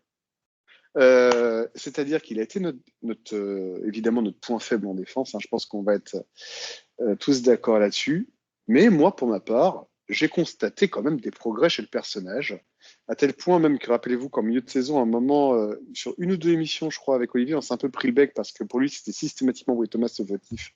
Et pour moi, c'était pas nécessairement, comment dire, le responsable de nos défaites, parce que je crois que ça correspond à peu près à l'époque de nos défaites. Donc voilà, donc il n'est évidemment en rien un titulaire, il n'est évidemment en rien un cornerback numéro 3, il est un fond de roster qui doit se battre dans un effectif, mais rien de plus. Il n'a toujours pas cette capacité à passer devant le cornerback, mais je me dis, parce que c'est ça tout le paradoxe d'Ambry Thomas, c'est qu'en plus de ça, je ne sais pas en fait ce qu'il vaudrait dans une autre équipe. Je l'ai dit en cours de saison et je le maintiens. Rien. Je pense qu'il serait meilleur en presse qu'en zone, par rapport à notre schéma. Mais à la limite, il serait peut-être meilleur en zone de presse, mais rien de plus. Quoi. Voilà, peut-être. Le jeu de mots est pas mal, en effet, Elliot. Bref, je ne sais pas quoi en penser. Pour moi, il faut absolument qu'il déguerpisse, parce que malheureusement, il est notre point faible et ça se voit. Et nos adversaires ne sont pas idiots et ils savent vraiment chez qui viser. Ils sont qu'à jeter le ballon n'importe où, n'importe comment du côté de l'autre du Ulysse Moine et chaque fois ça passe. Donc, ma voix, ils ne vont pas changer la tactique. Hein. Et parfois, ça ne passe pas et il y a faute de Ambry Thomas. Et donc, du coup, ça passe. Allez, on va passer à la suite parce qu'on fera peut-être. Imaginons, il est coupé. Je veux une émission spéciale. Je veux une émission spéciale s'il est coupé. Très simplement. Je l'annonce tout de suite. Le suivant, qui lui a été coupé, transition toute faite. Isaiah Oliver, 17 matchs, 62 plaquages, 2 plaquages pour perte, 3 QB hits, un fumble recouvert et une seule interception. Le gros point d'interrogation de cette saison, finalement, Isaiah Oliver, c'est-à-dire que nous, dans l'ensemble, dans le podcast, on l'a trouvé plutôt bon quand il était sur le terrain. Mais en même temps, quand il était sur le terrain, c'est peut-être là où notre défense était la moins bonne. Donc, c'est assez compliqué de le juger. Le staff a fait son choix. Il ne l'a plus fait jouer en fin de saison. Et il a fait également le choix de s'en séparer. Kevin, qu'est-ce que tu as pensé de la saison d'Isaiah Oliver ? Moi, c'est un gros point d'interrogation, ce joueur. Habituellement, je suis plutôt en phase avec les décisions du staff. Et là, pas du tout. C'est un joueur que j'ai trouvé plutôt intéressant déjà en pré-saison. Finalement, il est complètement mis au placard avant même le début de la saison. Quand il joue, je le trouve bon. Il est même décisif à certains moments. Je me souviens d'un fumble forcé, il me semble, de sa part. En tout cas, il y a des actions vraiment intéressantes de sa part. Et malgré tout, il se retrouve toujours mis au placard par le staff. Voilà, maintenant il est coupé, donc c'est vraiment un échec total, alors que c'était un des meilleurs nickel en fin de saison dernière avec les Falcons. Et quand on va le chercher, on est tous très heureux parce que c'est vraiment une belle recrue à un poste auquel on avait besoin. Et j'ai l'impression que finalement on lui a jamais fait confiance. Alors c'est sûr, le staff voit des choses que nous on voit pas. Ils sont à l'entraînement tous les jours. Malgré tout, j'étais plutôt satisfait de ses prestations et j'aurais voulu en voir plus parce que je trouvais qu'il y avait quelque chose. Gonzague ? Je rejoins complètement Kevin. Pas tout à fait sur l'analyse de la temporalité, parce que au contraire, je l'avais trouvé plutôt décevant en pré-saison. Très très gros début de saison régulière. Et pour des raisons que je ne comprends pas, a été mis au placard alors qu'il était paradoxalement au top de sa forme. Il a été très très bon, notamment face au tight end et notamment face au slot, où je l'ai vraiment trouvé vraiment très très bon. Et il a été mis vraiment sur la touche à un moment où je n'ai pas compris. Alors peut-être qu'il y avait une volonté de repositionner le Noir au poste de nickel, mais sortir Oliver qui réalise de très belles performances pour finalement faire rentrer sur le terrain Ambry Thomas, je pense qu'il y a peu de gens qui objectivement ont compris ce choix. Alors oui, comme tu dis très justement, Kevin, il y a peut-être des choses qu'on n'a pas vues, mais vraiment, ça reste pour moi une énigme. Ça reste une énorme énigme parce que on s'est privé d'un nickel en effet reconnu dans la ligue qui justifiait son salaire, parce que c'était un salaire plutôt élevé pour son poste. Ça restera une énigme pour moi sur toute la saison, parce que je n'explique pas, pour des raisons sportives, sa mise à l'écart. Vraiment, je ne l'explique pas. Olivier ? Ouais, pareil, j'ai pas bien compris pourquoi il est parti de l'équipe. Pourquoi, enfin, j'ai pas compris. Ça fait partie des choses. Après, voilà, moi, il y a le fait aussi que je suis vraiment pas, pour les nouveaux, je suis pas très fan du numéro 20. Donc, c'est pour ça que j'ai pas bien compris pourquoi il jouait pas à Isaiah Oliver. Alors après, je rejoins Kevin, il doit y avoir des choses qu'on ne voit pas, et puis s'ils l'ont coupé si rapidement, c'est qu'il y a vraiment des choses qu'on ne voit pas. Est-ce qu'il ne s'est pas intégré? Est-ce que c'est un problème comme ça? Je penche plus là-dessus. Après, c'est pas un accident industriel parce qu'il avait un contrat qui n'était pas si élevé que ça, et puis il saute au bout d'un an. On n'a pas de monnaie dessus, je crois, ou très peu, donc voilà, c'est pas grave, quoi. Son contrat pour un poste de nickel, un nickel historiquement n'a jamais été très payé, hein. Pour un poste de nickel, il avait un contrat qui était plutôt dans la moyenne haute de la NFL. On va passer à la suite, on va passer aux autres cornerbacks. Alors, je vais d'abord tous les citer parce que les autres ont des temps de jeu faméliques. Et puis, si vous voulez revenir sur l'un d'entre eux, vous me dites. Samuel Womack, 7 matchs, 70 snaps, 7 plaquages. Darrell Luther, 7 matchs, 64 snaps, 7 plaquages. Jason Verrett, cœur sur toi, on t'aime quand même. Un match, 5 snaps. Trace Wheeling, 2 matchs. Kendall Sheffield, 3 matchs. Shemar Jean-Charles, 5 matchs. Anthony Brown, 2 matchs. Est-ce que quelqu'un veut revenir sur l'un de ces joueurs, re-signer Jason Verrett? Je continuerai jusqu'à ce qu'il meure. Moi, j'ai deux joueurs. J'ai deux joueurs dont je vais parler très très très rapidement. Déjà, premièrement, j'espère vraiment que Darrell Luther va se remettre de cette responsabilité qui est indirectement la sienne lors du Super Bowl. Un rookie ne mérite pas ça. D'ailleurs, j'ai trouvé les fans de San Francisco, de manière générale, très humbles par rapport à lui, ne lui en renvoyant pas la faute en plein visage. Et ça, j'ai trouvé ça très respectable parce que c'est le cas. Donc j'espère qu'il va vraiment se remettre. Ça reste un rookie, ça reste un jeune joueur et j'attends de le voir. J'attends de voir ce qu'il vaut réellement parce que c'est un cornerback que je connaissais pas vraiment avant sa draft. Donc je suis curieux de voir la suite. Et par contre, il y a un joueur sur lequel j'espère plus à grand chose parce que c'était vraiment un joueur à big play en pré-saison, qui était Samuel Womack, mais dès qu'il est sur le terrain, je trouve qu'il manque plus vraiment grand chose. Et pour moi, c'est un joueur dont je suis en train, lentement mais sûrement, de tourner la page. Surtout que c'est un nickel de profession et j'ai envie de dire qu'il y a presque un peu d'embouteillage aujourd'hui à cette position, donc même si Oliver a été coupé. Donc voilà, Womack, je sais plus trop quoi en penser. Oui, il fait des big plays en pré-saison, mais j'ai l'impression que ça s'arrête un peu à ça. Le reste, j'ai pas vraiment d'opinion, même si Jason Verrett reste toujours Jason Verrett, évidemment, mon cher Elliott. Kevin, tu avais des petits noms quand même dont tu voulais parler? Samuel Womack, c'est un joueur qui me déçoit aussi un petit peu. J'attendais vraiment une belle progression cette année et on n'a encore rien vu. À voir. Lui aussi, je pense qu'il est sur une nouvelle saison do or die la saison prochaine, s'il a la chance de faire les 53, ce que je ne suis même plus persuadé en fonction de qui on va drafter, si on draft à son poste ou pas. Sinon, Darrell Luther, moi, c'est un joueur que j'ai vraiment envie de voir. Je pense qu'il y a vraiment quelque chose à faire. Virer Ambry Thomas, lui faire de la place, montrer ce qu'il peut faire, ça peut être vraiment intéressant. Sinon, les autres, s'ils reviennent, tant mieux. S'ils reviennent pas, on trouvera la même contribution. Olivier, quelque chose à rajouter? Non, rien de plus. Juste une petite confirmation pour Gonzague. Le salaire d'Isaiah Oliver, c'est 6,5 millions sur 2 ans. Donc, c'est vraiment pas gros, quoi. Ouais, mais tu as plus de 3 millions d'euros par an pour un nickel, ça reste un salaire pas anodin pour un nickel, j'insiste. On va passer à la suite, au dernier poste, le poste de safety. Le premier, c'est Tashaun Gibson, le seul de nos safety qui a joué la saison complète. Il s'en sort avec 60 plaquages, 3 plaquages pour perte, 1 sac, 1 QB hit, 1 interception et 3 passes défendues. Moi, Tashaun Gibson, je l'ai trouvé correct. Mais cette année, plus que l'année dernière, il a quand même commencé vraiment à faire son âge. La saison dernière, il avait été absolument fantastique, alors qu'on n'en attendait rien. Là, on n'en attendait pas grand-chose non plus. Il a fait le taf sans être extraordinaire, mais il a fait, je trouve, le travail globalement. Kevin?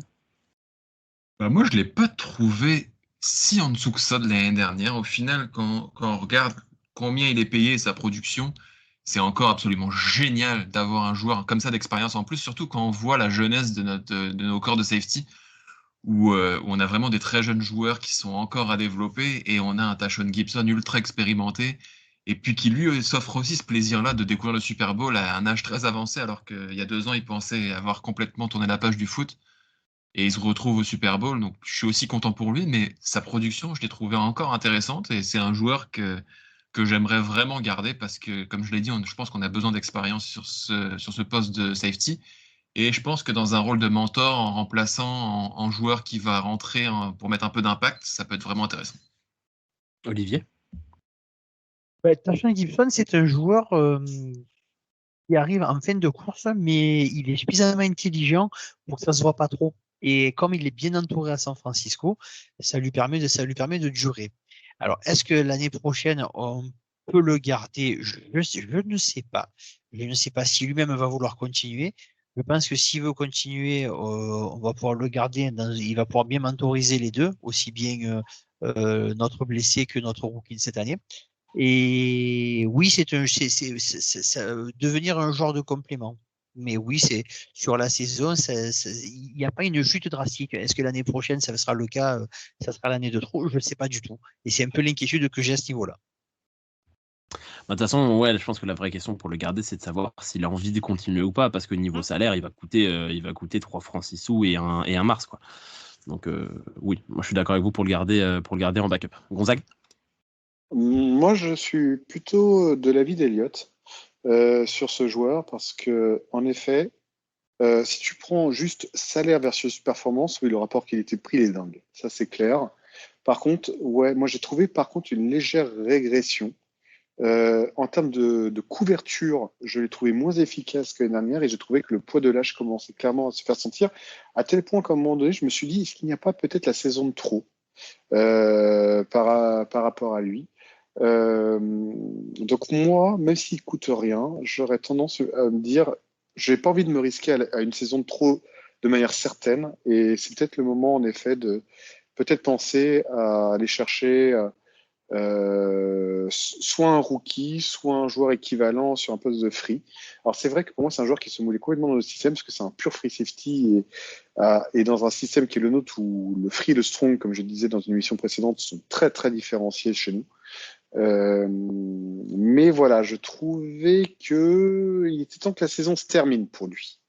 Et à un moment donné, je trouvais même qu'il commençait un peu à devenir un peu un petit point faible qui ne s'est pas trop vu grâce à la performance de notre front 7 qui a permis de réduire un peu la notion de risque pour nos defensive backs et le fait également qu'il y ait un nickelback un peu dans la zone qui faisait aussi très très bien le taf et qui a permis entre guillemets de régler un peu les problèmes de couverture.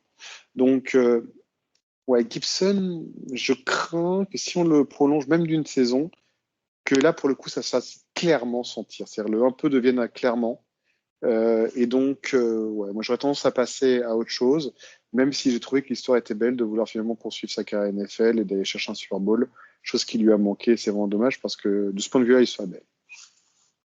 Après, de ce qu'on disait, Kevin, Olivier et moi-même, quand on dit le garder, il n'y avait aucun de nous trois qui ne considérait qu'il aurait du temps de jeu vraiment, quoi.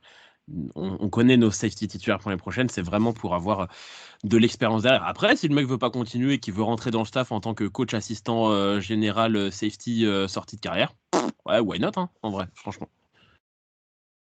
Le suivant, on l'a perdu trop tôt. Petit ange parti trop tôt. Talanoa Hufanga, seulement 10 matchs, 52 plaquages, un plaquage pour perte, 2 QB hits, 3 interceptions, 3 passes défendues. Hufanga, on en a pas mal parlé avant qu'il se blesse. On était tous plus ou moins d'accord pour dire qu'il était un peu moins impactant que la saison précédente. Par contre, pour avoir vraiment m'être repenché dessus sur Hufanga, parce que j'avais un peu oublié la manière, en fait, oui, il a été moins impactant que sa saison 2022, mais il est tellement fort quand même, bordel. Genre, un peu moins impactant, reste tellement fort. Olivier? Ah oui, totalement. Et puis c'est quand Hufanga s'est rendu compte à quel point il était bon quand il était plus là. On s'est rendu compte que le jeu de course, ça passait plus facilement parce qu'il n'y a pas ce mec qui arrive lancé pour taper dans la meule et ça, c'est quelque chose qui fait très très bien. Ensuite, on connaît ses défauts. il a des fois un petit peu du mal sur le jeu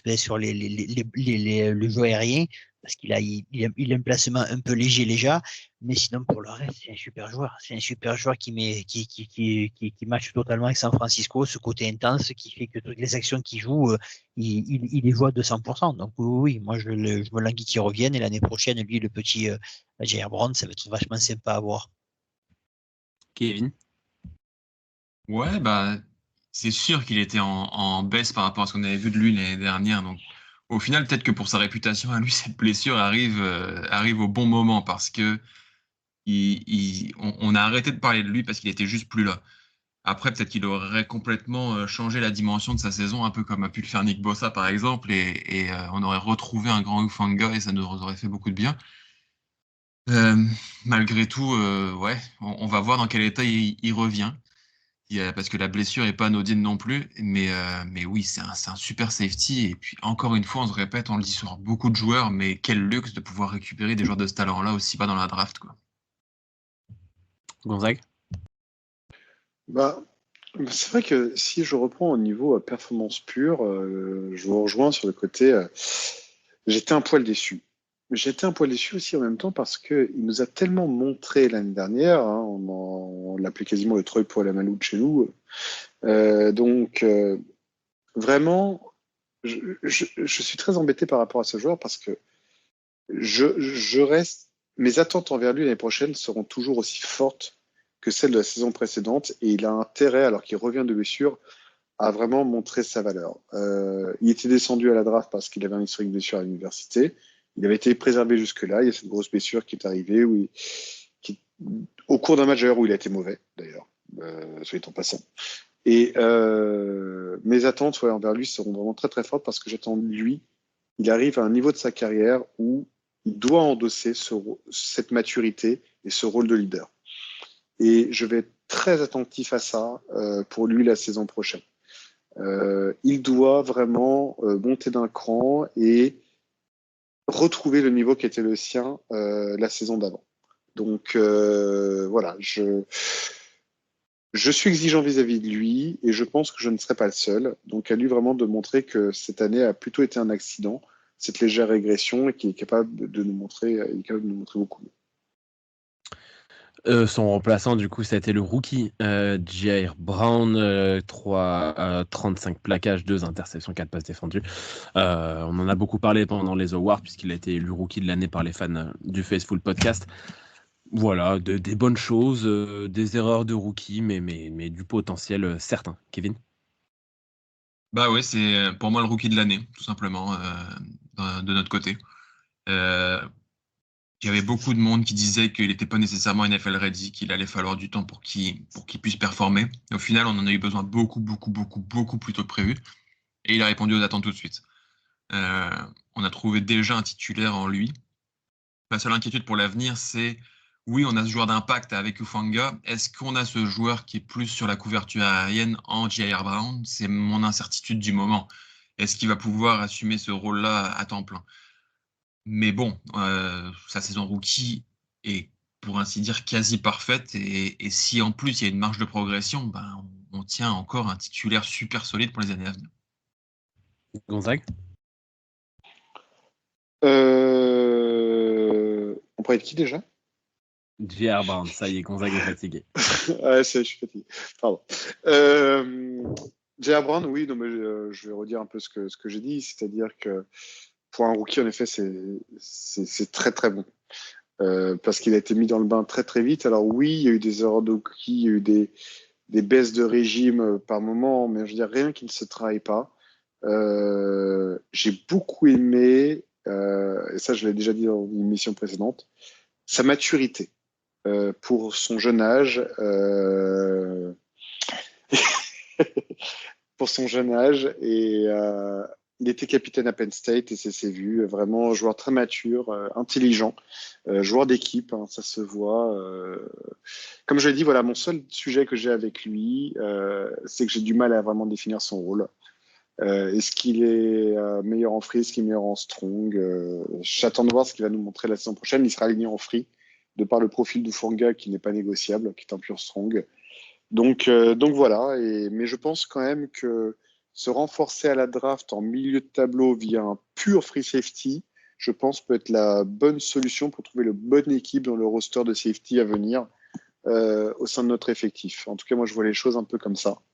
En tout cas, il mérite d'avoir sa chance comme étant titulaire l'année prochaine. Il l'a suffisamment prouvé. Et par contre, j'attendrai de lui qu'il monte en régie. Olivier? On en a parlé il y a 2 émissions quand on a fait les awards. Donc, je vais rester sur le fait qu'il a de l'instinct, qu'il intercepte les ballons. Le ballon lui arrive assez souvent dans les mains. On va voir ce que ça va donner l'année prochaine. Moi, je suis hypé, comme je l'ai dit, je le répète, hypé pour le duo Fanga Brown. Je pense qu'on va être pas mal. Le joueur suivant, Logan Ryan, arrive en cours de saison, 13 plaquages, un plaquage pour perte. On n'a pas été d'accord toujours sur Logan Ryan pendant la saison, notamment Gonzague et moi-même. Je trouvais quand même globalement, pour ce qu'on lui demandait, l'addition quand même intéressante. Gonzague? Je vais redire ce que j'ai dit la fois dernière, à savoir qu'il y a eu du positif et du négatif chez lui, mais je vais plutôt retenir le positif de manière générale. Le côté positif, c'est que j'ai trouvé qu'il a été mis dans le bain très très vite, alors qu'il est arrivé en cours de saison et il a dû appréhender notre système défensif très très très rapidement. Donc de ce point de vue-là, je l'ai vraiment trouvé très professionnel, travailleur. Il a vraiment répondu aux attentes qui étaient les miennes, à savoir on a besoin d'un joueur de complément très très rapidement et qui soit opérationnel très rapidement. Et de ce point de vue-là, il a répondu aux attentes. Après, je sens quand même que Logan Ryan, que j'ai quand même suivi tout au long de sa carrière, est quand même un peu sur la pente descendante quand même. Voilà, typiquement un joueur qui, pour moi, peut être signé en cours de saison en cas de blessure, mais en aucun cas ne peut être envisagé comme une solution d'avenir chez nous au poste de defensive back. Je ne suis pas spécialement favorable à le re-signer car je sens clairement qu'il est un peu au crépuscule de sa carrière. En tout cas, c'est mon point de vue. Il y a eu des moments d'absence sur lesquels je l'ai trouvé un peu en difficulté quand même par la suite. Voilà. Donc, je suis assez partagé sur le joueur, mais je pense que pour la saison prochaine, voilà, typiquement un profil dont il faut passer à autre chose, notamment sur un profil peut-être rookie ou quelque chose comme ça, qui puisse être une solution tout aussi viable, mais à moins cher. Olivier? Oui, écoute, il est arrivé en fin de saison, il a fait ce qu'il avait à faire. J'ai rien trouvé de transcendant. Je peux pas. Enfin, il m'a pas marqué. Partant de là, je peux pas. J'ai rien de négatif, rien de positif. Donc, s'il coûte pas cher, on le garde. Si on peut avoir moins cher, on le vire. Kevin? Je pense qu'il ne faut pas du tout le voir dans le prisme d'un titulaire possible ou une éventualité ou ce genre de choses. En revanche, c'est le vétéran qui arrive en complément parfait. Le gars, il apprend le cahier de jeu en quelques jours. Il est tout de suite dans le rythme. Il fait pas d'erreur. Alors oui, c'est pas le gars qui va nous faire gagner des matchs. C'est pas le gars qu'on va voir particulièrement très flashy ou quoi. Mais c'est le gars qui fait ce qu'on attend de lui. Et il n'y a pas d'erreur, comme je l'ai dit. Et voilà, c'est juste ça qu'on attend d'un joueur. Dans les 53, on ne peut pas avoir 53 titulaires possibles. Et Logan Ryan, c'est le gars de fond de roster parfait pour rentrer. Il est très expérimenté.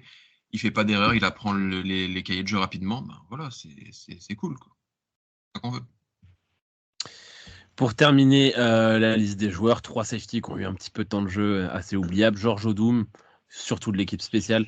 Tyler Hawkins, un petit vent de fraîcheur pendant le match contre les Rams qui nous a tous fait bien plaisir. Et Eric Harris, je sais pas qui c'est. Voilà. Rien à dire, je pense, sur ces joueurs-là.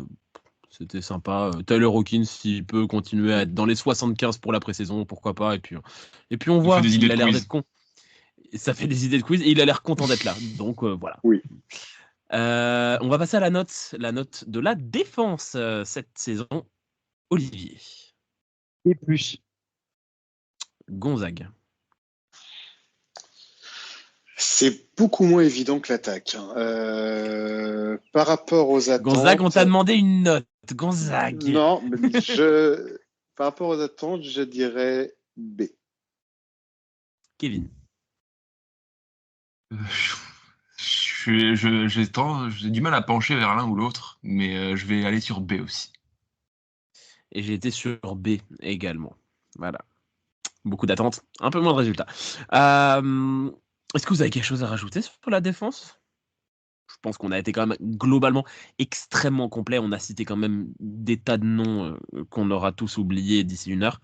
Merci de nous avoir écoutés. On se retrouve la semaine prochaine parce que le football continue et l'actu reprend. Là, on a été vraiment sur du résumé de la saison 2023 pendant beaucoup d'émissions, pendant plusieurs semaines.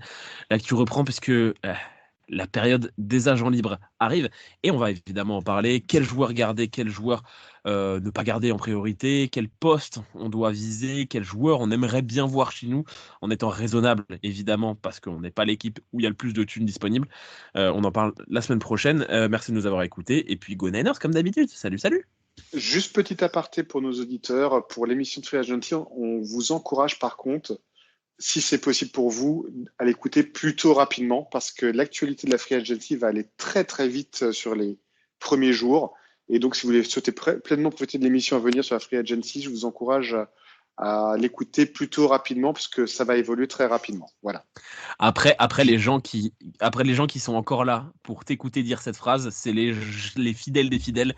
Et du coup, généralement, ils écoutent l'émission rapidement. Go Niners! Go Niners, salut! Go Niners! Ciao.